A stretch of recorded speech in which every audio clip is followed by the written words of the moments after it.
무솔리니가 1939년 3월 파시스트 대평의회에서 독일과의 공식적인 동맹인 강철 조약을 체결하겠다고 했을 때 누군가 이렇게 말했습니다. 당신은 독일의 구두만 닫고 있을 것인가?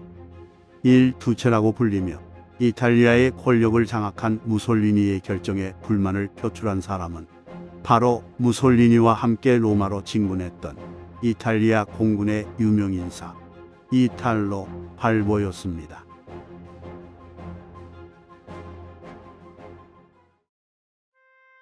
이탈로 발보는 1896년 테러나에서 태어났습니다. 그는 1차 세계대전 때 이탈리아 왕국 육군의 장교 후보로 입대하여 소위로 알프스 산맥의 전선에서 알피니 산악 사단에 소속되어 싸웠고 대위로 군 복무를 마치게 됩니다.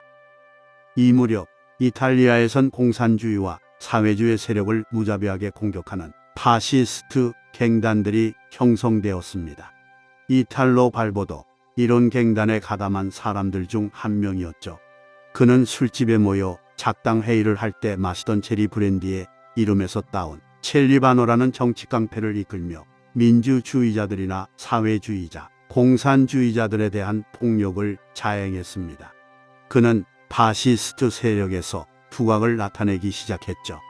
1922년 10월 파시스트들이 권력을 잡게 된 계기인 로마 진군을 주도한 4명의 지도자인 콰드룸비르 중 가장 어린 사람이 이탈로 발보였습니다. 수많은 파시스트들이 로마로 행진했고 국왕 비토리오 에마누엘레 3세가 무솔리니를 총리로 임명하면서 파시스트들은 이탈리아의 정권을 장악하게 됩니다. 이 시점부터 이탈로 발보는 그저 평범한 정치 깡패가 아닌 새로운 삶을 살기 시작합니다. 이탈로 발보는 1925년 국가경제부 차관, 1926년 항공부 장관, 1928년 공군 사령관을 거쳐 1929년에 공군 장관에 오르게 됩니다. 사실 그가 이탈리아 공군에서 중책을 맡게 되었을 때 그는 항공 분야에 대해 문외한이었습니다. 하지만 그는 짧은 기간 동안 비행을 익혔고 그는 뛰어난 비행사가 되었습니다. 그는 이탈리아 공군을 재건하면서 공군력의 과시를 위해 대규모의 항공기로 여러 차례 장거리 비행을 하기 시작했습니다. 첫 비행은 1930년 12월에 출발하여 31년 1월까지 이탈리아에서 브라질 리우데자네이루까지 12기의 사보야 마르케티 S-55 비행정으로 비행한 것으로 1400km라는 거리의 비행이었죠. 하지만 그를 정말로 유명하게 한 비행은 따로 있었습니다.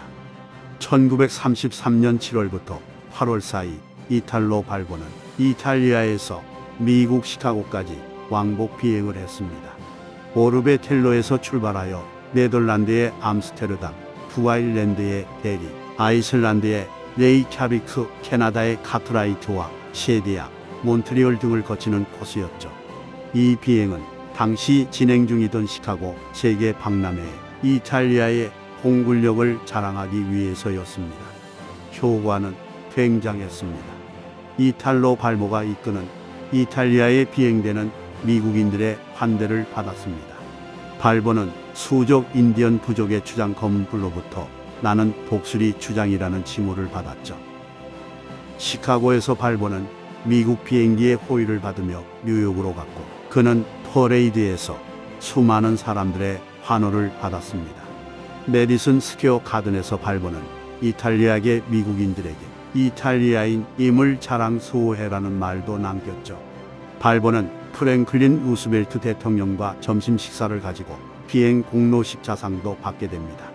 로마로 돌아온 발보와 비행사들은 콘스탄티누스 개선문 아래에서 행진했고 발보는 이탈리아 공군 최초의 공군 원수로 승진했습니다. 발보는 이렇게 전 세계적인 유명 인사가 되고 공군 원수까지 되었습니다. 하지만 이것이 앞으로 남은 그의 인생을 힘들게 만들 것임을 알았을까요? 발보는 무솔리니의 후계자처럼 보였지만 무솔리니는 점점 유명해지면서 대중적 인기와 업적을 달성한 발보를 자신을 위협할 인물로 여기기 시작했습니다. 거기다 발보가 반파시스트였던 움베르토 왕세자와 긴밀한 관계를 가졌다는 것도 무솔리니가 그를 위험한 인물로 인식하게 만들었죠. 1933년 발보는 리비아 총독으로 파견됩니다. 많은 사람들은 이것을 좌천이라고 했지만 발보는 당의 결정을 받아들였습니다. 당시 리비아는 이탈리아가 막 개척하기 시작한 식민지로 이탈리아의 네 번째 해안으로 여겨졌습니다. 발보는 리비아의 기반 시설에 대한 프로젝트를 시작했고 리비아 해안에 고속도로를 건설하고 무슬림들을 파시스트에 끌어들이려고 노력하고 이탈리아인의 리비아 대량 이주 등을 시행했습니다. 시간이 흘러 독일에서 히틀러가 정권을 잡고 난 뒤 세계의 긴장도는 계속 올라갔습니다. 발보는 독일을 믿지 않았습니다.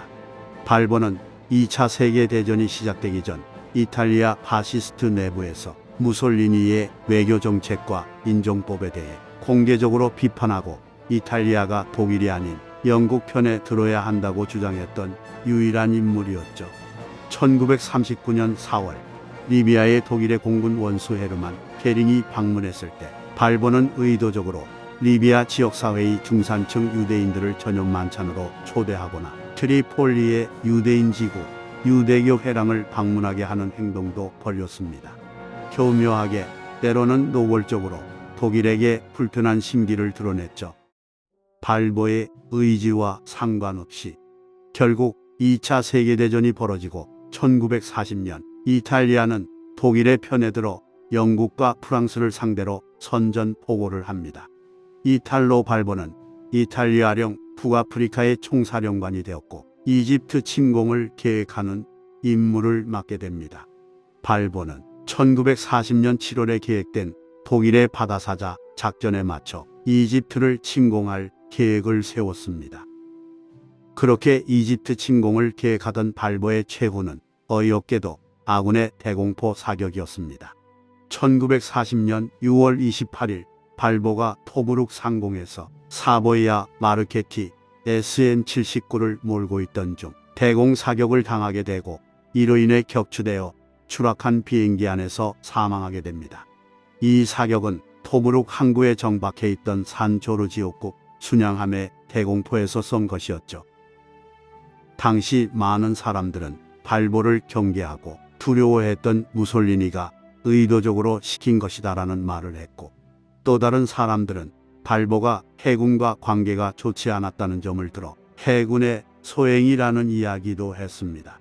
발보가 격추되기 직전 영국의 폭격기가 토브룩을 공격했었기 때문에 아군기를 미처 색적하지 못한 오인 사격이라는 것이 최종적인 결론이지만 발보의 어이없는 사망은 여전히 이야기거리로 남고 있죠. 만약 발보가 무솔리니를 권력에서 밀어내거나 정식으로 후계자가 되어 이탈리아 파시스트의 지도자가 되었다면 2차 세계대전에서 이탈리아의 운명은 바뀌었을 수도 있습니다. 발보는 이탈리아와 나치 독일과의 동맹을 반대하고 영국과 동맹을 맺어야 한다고 주장했죠. 어쩌면 영국과 프랑스, 이탈리아가 독일에 대응하기 위해 만들어졌던 스트레사 체제의 재건이 가능했을지도 모릅니다. 추축과 연합 사이에서의 줄타기로 정권의 수명을 꽤 연장했던 스페인의 프랑코 정권처럼 이탈리아의 파시스트 정권도 극우 독재 정권으로 수명이 더 연장되었을지도 모르죠. 하지만 이탈로 발보의 행보에는 당연히 큰 그림자가 있음을 알아야 합니다.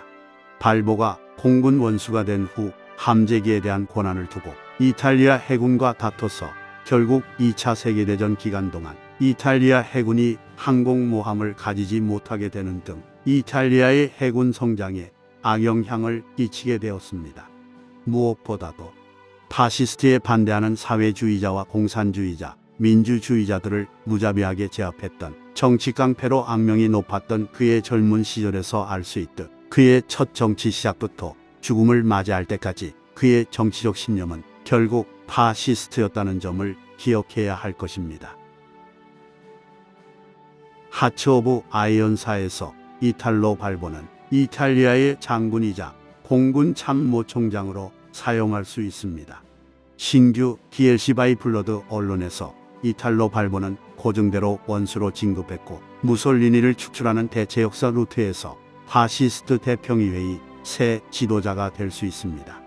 이탈로 발보가 최고 지도자가 되는 루트에서 이탈리아는 공군에 강한 힘을 가지게 되고 그가 리비아 총독이 되었을 때처럼 리비아 지역을 개발할 수 있게 됩니다. 그의 원래 의도대로 영국과 동맹을 맺어 독일의 광기를 저지할지 또는 역사적으로 독일과 손을 잡거나 독자적 행보로 대이탈리아나 로마 제국의 재건을 노릴지는 당신에게 달려 있습니다.